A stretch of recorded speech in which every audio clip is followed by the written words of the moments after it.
बहुत स्वागत है आप सभी का। आप देख रहे हैं पहाड़ प्रभात। मैं हूं आपके साथ जया मिश्रा। बुलेटिन की शुरुआत बड़ी खबर के साथ करेंगे और बड़ी खबर रुड़की से है। भगवानपुर इलाके में हनुमान जयंती के दौरान निकाली गई शोभा यात्रा पर पथराव के मामले में बड़ी कार्रवाई हुई है। पुलिस ने पथराव करने वाले 2 आरोपियों को गिरफ्तार किया है। अभी तक इस मामले में पुलिस ने 11 आरोपियों को गिरफ्तार कर लिया है। बचे हुए फरार आरोपियों को पकड़ने के लिए पुलिस जगह जगह पर दबिश दे रही है और इलाके में तनाव की वजह से डाडा जलालपुर गांव में अभी भी पुलिस बल की तैनाती है। बड़ी खबर आपको दे रहे हैं इस मामले में। शोभा यात्रा पर पथराव मामले में बड़ी कार्रवाई की गई है। 2 आरोपियों को पुलिस ने गिरफ्तार भी किया। और इसी बीच देहरादून से एक और बड़ी खबर सामने आ रही है। उत्तराखंड के मुख्य सचिव सुखबीर सिंह संधू ने राज्य में बिजली चोरी कटौती के लिए अधिकारियों को सख्त निर्देश दिए और यूपीसीएल के अधिकारियों को राज्य में बिजली कटौती और चोरी रोकने के साथ सख्त कार्रवाई करने के निर्देश हैं, सख्ती बरतने के निर्देश दिए। राज्य में चल रही बिजली कटौती से आम जनता को दिक्कत हो रही है। दिक्कतों के कारण मुख्य सचिव के तरफ से अधिकारियों को सख्त निर्देश दिए गए। अधिकारियों को 2 टूक बिजली चोरी और कटौती पर फोकस करें अधिकारी। आम जनता को नहीं होनी चाहिए किसी भी तरीके की दिक्कत। और इस बीच आपको एक और बड़ी खबर दे दे। दिल्ली देहरादून एक्सप्रेसवे के विस्तार पर दायर याचिका पर आज सुनवाई होने वाली है। सुप्रीम कोर्ट आज इस पर सुनवाई करने वाला है। आपको बताएं कि एनजीओ की तरफ से ये याचिका दाखिल की गई थी कोर्ट में, जिस पर आज सुनवाई होगा। सिटीजन्स फॉर ग्रीन दून ने दायर की थी याचिका। सुप्रीम कोर्ट कर सकता है गैर सरकारी सदस्य की नियुक्ति पर विचार और इसके साथ ही एनजीटी की 12 सदस्यीय कमेटी में नियुक्ति पर विचार हो सकता है। दिल्ली देहरादून एक्सप्रेसवे के विस्तार को लेकर सिटीजन्स फॉर ग्रीन दून ने सुप्रीम कोर्ट में याचिका दायर की है, जिसमें विस्तार को चुनौती दी गई है। सुप्रीम कोर्ट ने एनजीओ की याचिका पर सुनवाई के बाद पेड़ों की कटाई पर रोक लगा दी थी और एनजीटी को इस पर नए सिरे से फैसला लेने को कहा था। और अब बात करते हैं सीएम पुष्कर सिंह धामी के चुनाव लड़ने की खबर की, जिसको लेकर संगठन ने भी तैयारी तेज कर दी है। और इसी कड़ी में आज भाजपा प्रदेश अध्यक्ष मदन कौशिक दोपहर बाद देहरादून पहुंचकर संगठन के नेताओं के साथ मीटिंग करने वाले हैं। बताया ये जा रहा है कि मदन कौशिक इस बैठक में सीएम पुष्कर सिंह धामी के चुनाव लड़ने की रणनीति पर मंथन करेंगे। संगठन के नेताओं के साथ वो इस विषय पर चर्चा करेंगे, रणनीति तैयार करेंगे।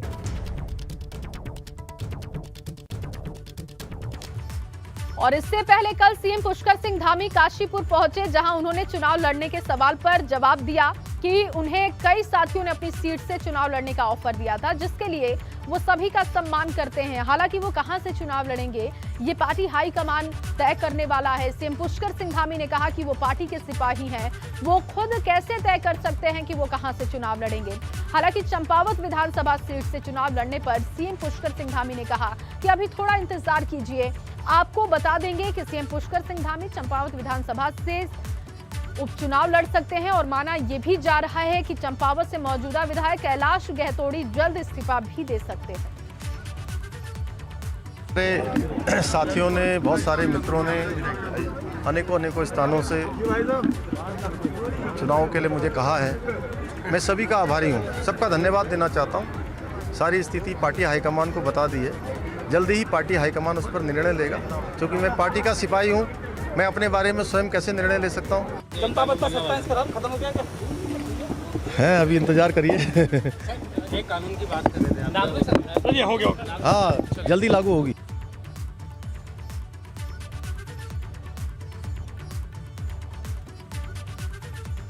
और इसी खबर पर ज्यादा जानकारी के साथ 2 सहयोगी जुड़ चुके हैं। देहरादून से संवाददाता विनोद कुमार हमारे साथ जुड़ चुके हैं और इसके अलावा दिल्ली से अविनाश तिवारी भी जुड़ चुके हैं। अविनाश, क्योंकि लगातार मंथन किया जा रहा है कि सीएम पुष्कर सिंह धामी कहां से लड़ेंगे चुनाव। चंपावत की सीट की बात सामने आ रही थी, लेकिन खुद सीएम पुष्कर सिंह धामी कह रहे हैं कि अभी और थोड़ा इंतजार करना होगा। क्या दिल्ली में भी इसको लेकर मंथन हो रहा है? देखिए जया, अगर बात करें तो दिल्ली ने ये तय कर दिया है कि पुष्कर सिंह धामी चंपावत से ही चुनाव लड़ेंगे। ये संदेश अंदर खाने तमाम सारे पार्टी के संगठन के लोगों को दे दिया गया है। संगठन के राष्ट्रीय महासचिव BL संतोष 24 तारीख को देहरादून पहुंचेंगे और 24 तारीख को जब वो देहरादून पहुंचेंगे तो वहां पे फिर संगठन के तमाम सारे नेताओं के साथ बातचीत होगी कि आगे किस तरीके से इस्तीफा दिलाया जाए कैलाश गैतोड़ी का, किस तरीके से मुख्यमंत्री का नाम ऐलान किया जाए। इन तमाम सारी कार्य योजनाओं को लेकर के बैठक होगी। लेकिन अगर बात करें दिल्ली में, तो दिल्ली के नेताओं ने अब ये तय कर लिया है कि पुष्कर सिंह धामी उपचुनाव चंपावत से लड़ेंगे, कैलाश गैतोड़ी अपनी सीट छोड़ेंगे। कैलाश गैतोड़ी को किस तरीके से आगे संगठन में या फिर कहां पे समायोजन किया जाए, इसको लेकर के भी केंद्र विचार कर रहा है। और जब 24 तारीख को BL संतोष देहरादून पहुंचेंगे तो वहां तमाम सारी चीजों को मंथन करने के बाद कैलाश गैतोड़ी को भी उनके नए दायित्व के बारे में बताया जाएगा और पुष्कर सिंह धामी के नाम का किस तरीके से आगे ऐलान किया जाए, इसको लेकर के भी औपचारिक बैठक होगी। और फिर जल्द ही कैलाश गैतोड़ी इस्तीफा देंगे, जिसके बाद फिर आगे उनके नाम का ऐलान होगा कि पुष्कर सिंह धामी चंपावत से ही चुनाव लड़ेंगे। दिल्ली ने लगभग ये तय कर दिया है चंपावत से ही पुष्कर सिंह धामी अपना उपचुनाव लड़ेंगे, जहां से वो विधायक चुनकर आएंगे, फिर आगे विधानसभा में रहते हुए मुख्यमंत्री का कामकाज करेंगे।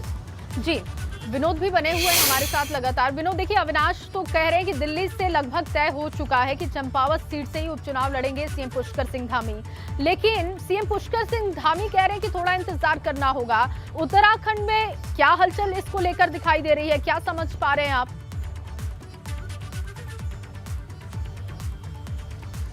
जया, देखिए उत्तराखंड के मुख्यमंत्री पुष्कर सिंह धामी के चंपावत से चुनाव लड़ने का अधिकांश फाइनली हो चुका है और चंपावत से ही मुख्यमंत्री उपचुनाव मैदान में उतरने जा रहे हैं। और जैसा कि अविनाश जी ने बताया कि 24 तारीख को राष्ट्रीय संगठन महामंत्री BL संतोष उत्तराखंड पहुंचेंगे और उत्तराखंड में जो चुनावी रणनीति होगी उसको धार देने की कोशिश होगी। संगठन के तमाम पदाधिकारियों के साथ में वो बातचीत करेंगे और 24 तारीख के बाद ही जो कैलाश गैतोड़ी चंपा से विधायक है वो अपना इस्तीफा दे सकते हैं और उसके बाद में जो मुख्यमंत्री को चुनाव लड़ाने की प्रक्रिया होगी वो प्रारंभ कर दी जाएगी। सुगबुगाहट तेज हो गई है उत्तराखंड में और उसके बाद जो 24 तारीख में संगठन महामंत्री उत्तराखंड पहुंचेंगे, पार्टी के तमाम नेताओं के साथ बातचीत करेंगे। और एक महत्वपूर्ण ये भी होगा कि जब इस्तीफा कैलाश गैतोड़ी का दिलाया जाएगा उसके बाद में सरकार में उनको किस तरह से एडजस्ट करना है उसको लेकर भी मंथन किया जाएगा।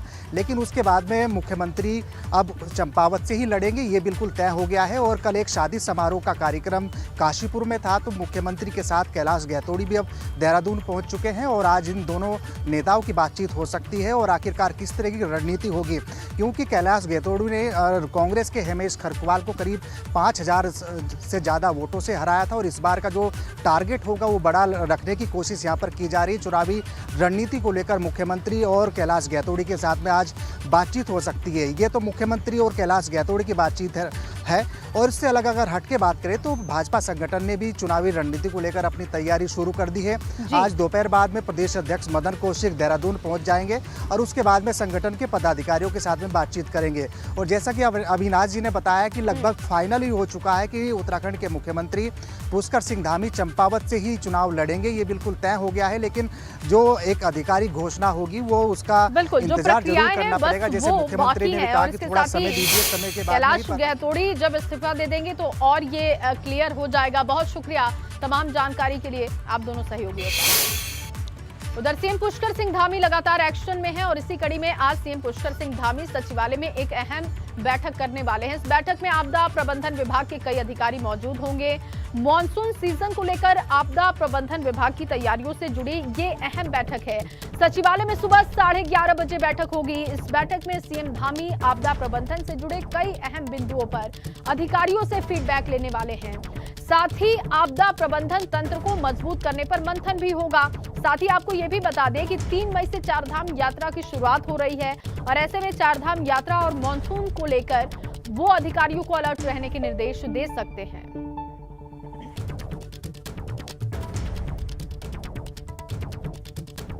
वहीं उत्तराखंड में ट्रांसफर के इंतजार में नौकरशाह हैं। CM सचिवालय को लेकर चल रही कई नामों पर चर्चा और जल्द उत्तराखंड की नौकरशाही में बड़ा बदलाव आप देख सकते हैं। सचिवालय में तबादला सूची तैयार है। सूत्रों के हवाले से बेहद अहम खबर दे रहे हैं कि लिस्ट तैयार हो चुकी है। जल्द उत्तराखंड की नौकरशाही में बदलाव होगा। धामी सरकार के गठन के बाद नौकरशाही में होने जा रहा है बड़ा बदलाव। लिस्ट इसके लिए तैयार हो चुकी है। क्या फेरबदल हो सकता है, कौन वो नाम है, सब कुछ तैयार है। बस ये बदलाव बहुत जल्द आपको देखने को मिल सकता है। उधर चारधाम यात्रा से जुड़ी एक और खबर आपको बता देते हैं। दरअसल चारधाम यात्रा 3 मई से शुरू हो रही है, लेकिन यात्रा के शुरू होने से पहले ही केदारनाथ धाम में ध्यान गुफा की बुकिंग फुल हो चुकी है। आपको ये भी बता दें कि केदारनाथ में 2018 में ध्यान गुफा का निर्माण हुआ था, जिसमें प्रधानमंत्री नरेंद्र मोदी ने साधना की थी। और ऐसे में इस बार यात्रा शुरू होने के साथ साथ ध्यान गुफा की बुकिंग भी जून तक फुल हो चुकी है। और माना यह भी जा रहा है कि यात्रा शुरू होने तक ये बुकिंग और ज्यादा बढ़ सकती है। लोगों में इसका काफी क्रेज दिखाई दे रहा है। 2018 की वो तस्वीर भी आप देख रहे हैं जब प्रधानमंत्री नरेंद्र मोदी ने इसमें साधना की थी।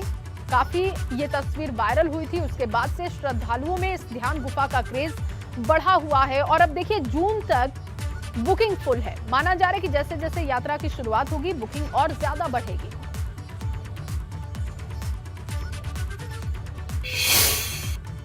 और चलिए बात कांग्रेस की कर लेते हैं। कांग्रेस के नवनियुक्त प्रदेश अध्यक्ष करण माहरा हरिद्वार पहुंचे, जहां उन्होंने हर की पैड़ी पर गंगा पूजन किया। इस दौरान हरिद्वार के कांग्रेस नेताओं ने नवनियुक्त प्रदेश अध्यक्ष का स्वागत किया। हालांकि महानगर के ज्यादातर नेता और कार्यकर्ता इस दौरान नदारद भी दिखाई दिए। गंगा पूजन के बाद करण माहरा ने कहा कि उन्हें जो जिम्मेदारी मिली है उसको लेकर वो मां गंगा का आशीर्वाद लेने पहुंचे हर की पैड़ी। हालांकि कांग्रेस प्रदेश अध्यक्ष और नेता प्रतिपक्ष दोनों को कुमाऊं मंडल से बनाए जाने के सवाल पर करण माहरा ने कहा कि इस मुद्दे पर कांग्रेस के किसी भी नेता को कोई आपत्ति नहीं है। पदभार ग्रहण करने के बाद मां गंगा के चरणों पर आया हूं और मेरा उद्देश्य केवल यह है कि जो फिरकापरस्त ताकतें हैं जो देश का माहौल ख़राब कर रही हैं उनको सद्बुद्धि आए। और ये जो कौमी दंगे हो रहे हैं देश में जगह जगह पोलराइजेशन ऑफ वोट की नीयत से जो लोग जाति धर्म के नाम पर दंगे फैला रहे हैं, माँ गंगा उनको सद्बुद्धि दे कि वो ऐसे काम ना करें जिससे देश को नुकसान हो। अजय भट्ट जी जो मेरे मुख्य प्रतिद्वंदी थे वो दोनों पदों में थे, नेता प्रतिपक्ष भी थे, बीजेपी के प्रदेश अध्यक्ष थे, तब ये बात नहीं उठी। जब हमारे त्रिवेंद्र रावत जी और तीरथ रावत जी दोनों गढ़वाल से थे और दोनों मुख्यमंत्री बने, मदन कौशिक जी अध्यक्ष थे, तब ये बात नहीं उठी। जब प्रीतम सिंह जी मेरे बड़े भाई और गणेश गोदयाल जी मेरे बड़े भाई दोनों प्रदेश अध्यक्ष और नेता प्रतिपक्ष थे, तब ये बात नहीं उठी। आखिर ये बात आज ही क्यों उठ रही है? कुछ चुनिंदा लोग हैं जो लोगों के मनों में गढ़वाल और कुमाऊं का झगड़ा पैदा करना चाहते हैं, जबकि राज्य बने हुए इतने साल हो गए। हम उत्तराखंड के लोग हैं, उत्तराखंडियत की बात करेंगे। हमारे पास बेरोजगारी की बात करने के लिए हमारे लोगों के पास रोजगार नहीं है। हमारे यहाँ लगातार व्यापार घट रहा है। बहुत सारी ऐसी चीज़ें जिस पर हमको वार्ता करनी है। तो मैं आप सबसे यही निवेदन करना चाहता हूँ, हमको ऐसे लोगों को हतोत्साहित करना चाहिए। और अब देहरादून से आपको एक बड़ी जानकारी दे। उत्तराखंड शिक्षा विभाग में बड़े पैमाने पर फेरबदल, कई जिला शिक्षा अधिकारियों के तबादले हुए। अपर निदेशक से लेकर प्रभारी मुख्य सचिव भी बदले गए और एसपी खाली को अपर निदेशक प्रारंभिक शिक्षा का जिम्मा दे दिया गया। प्राचार्य डाइट चमोली अशोक कुमार बने मुख्य शिक्षा अधिकारी पिथौरागढ़। इसके अलावा के गुप्ता को प्रभारी मुख्य शिक्षा अधिकारी हरिद्वार की जिम्मेदारी सौंपी गई है। बड़ा फेरबदल ये किया गया है। कई जिला शिक्षा अधिकारियों के तबादले हो चुके हैं। देखिए वो नाम कौन से हैं, क्या जिम्मेदारी उन्हें मिली है, वो भी हम आपको बता रहे हैं।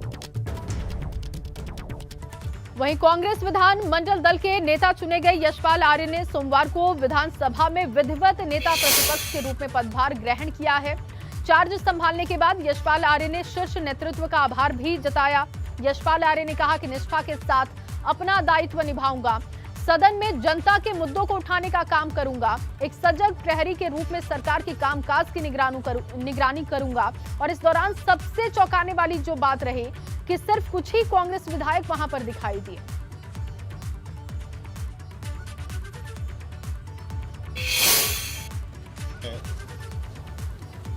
आभारी हूं जिन्होंने नेता प्रतिपक्ष के रूप में मुझ सेवक को ये दायित्व दिया है। और मैं आपके माध्यम से कहना चाहता हूं कि इस दायित्व का निर्वहन हम सब मिलकर कांग्रेस विधानमंडल दल यशपाल आर्य पूरी निष्ठा के साथ, पूरे समर्पण के साथ और पूरी गंभीरता के साथ निभाने का काम हम करेंगे। वहीं विधानसभा चुनाव में हुई कांग्रेस की हार और संगठनात्मक बदलाव के बाद कांग्रेस के दिग्गज नेताओं के मन की टीस भी खुले तौर पर दिखने लगी है। जहां एक और हरीश रावत 2027 के विधानसभा चुनाव को कांग्रेस की अंतिम उम्मीद बता रहे हैं, तो वहीं कांग्रेस प्रदेश अध्यक्ष पद से हटाए गए गणेश गोदियाल भी खुले तौर पर कहते दिखाई दिए कि जहां वो खड़े होते हैं लाइन वहीं से शुरू होती है।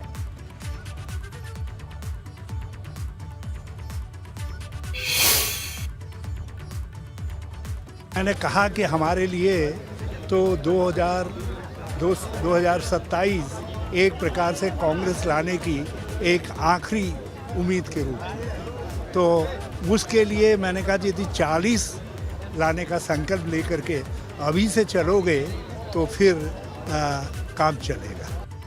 उसी दिन इस्तीफा देना चाहता था, लेकिन मीडिया में जो ये बात गई कि उनसे इस्तीफा लिया गया, ये मुझे दुख नहीं कहूंगा लेकिन मलाल कहूंगा कि मलाल जरूर है। और ये ऊपर से ये बात कि कांग्रेस नेतृत्व नया नेतृत्व पैदा करना चाहता है, इसका मतलब हम इस उम्र में कंडम हो गए। लेकिन एक बात कहना चाहता हूं कि ये भी जिद है कि जहां खड़े होंगे लाइन वहीं से शुरू होगी। वहीं नेता प्रतिपक्ष का चार्ज संभालने के बाद यशपाल आर्य ने कानून व्यवस्था को लेकर राज्यपाल गुरमीत सिंह को ज्ञापन सौंपा है। हरिद्वार के रुड़की में हनुमान जयंती के मौके पर हुए विवाद के बाद कांग्रेस ने प्रदेश की कानून व्यवस्था पर सवाल भी खड़े किए। राज्यपाल को ज्ञापन सौंपने आए कांग्रेस प्रतिनिधि मंडल में नेता प्रतिपक्ष यशपाल आर्य, हरीश रावत, प्रदेश प्रभारी देवेंद्र यादव थे, प्रदेश कांग्रेस अध्यक्ष करण माहरा भी शामिल रहे। देखिए तस्वीरें आपको दिखा रहे हैं, जब पहुंच रहे थे राज्यपाल से मिलने के लिए, ज्ञापन सौंपने के लिए, उस वक्त की ये तस्वीरें। और तमाम जो बड़े नेता हैं कांग्रेस के वो इसमें दिखाई दिए। एक प्रतिनिधि मंडल पहुंचा था जिसमें तमाम कांग्रेस के बड़े नेता थे, करण माहरा थे, नेता प्रतिपक्ष थे, हरीश रावत थे। चलिए आगे बढ़ेंगे। परिवहन मंत्री चंदन राम दास एक बार फिर से देहरादून में एक्शन में दिखाई दिए हैं। उन्होंने ट्रांसपोर्ट नगर में मौजूद रोडवेज डिपो का निरीक्षण किया, जहां पर डिपो के अंदर की व्यवस्था पर परिवहन मंत्री ने नाराजगी जाहिर की। इस दौरान परिवहन मंत्री चंदन राम दास ने डिपो में मौजूद कर्मचारियों से भी बात की और डिपो में मौजूद कमियों को दूर करने के निर्देश भी दिए।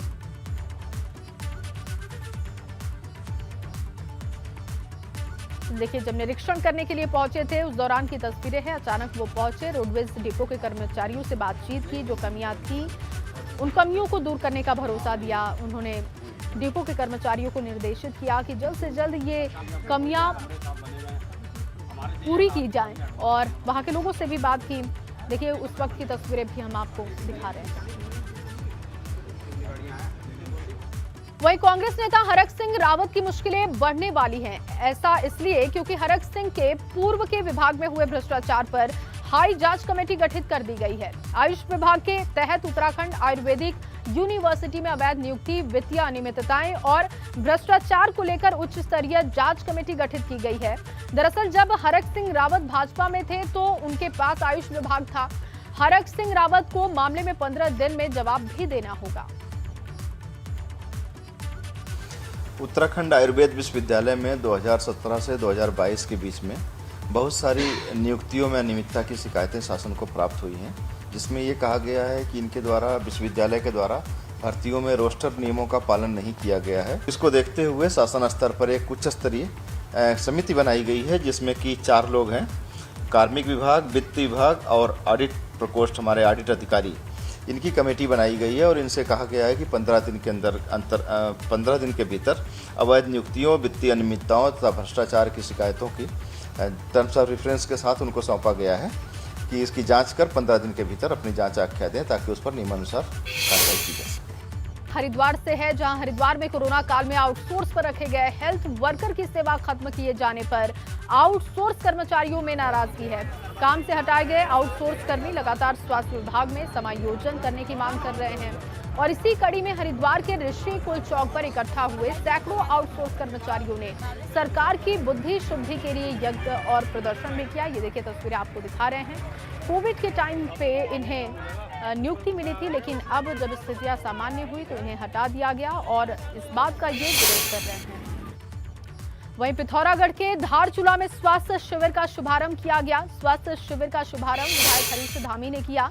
आयुष्मान स्वास्थ्य मेला कार्यक्रम के तहत शिविर का शुभारंभ हुआ। तो स्वास्थ्य शिविर की ये तस्वीरें आप देख रहे हैं। आयुष्मान स्वास्थ्य मेला कार्यक्रम, जहां पर विधायक हरीश धामी पहुंचे थे, जिन्होंने कार्यक्रम की शुरुआत की। तस्वीरें देख रहे हैं आप, और उन्होंने वहां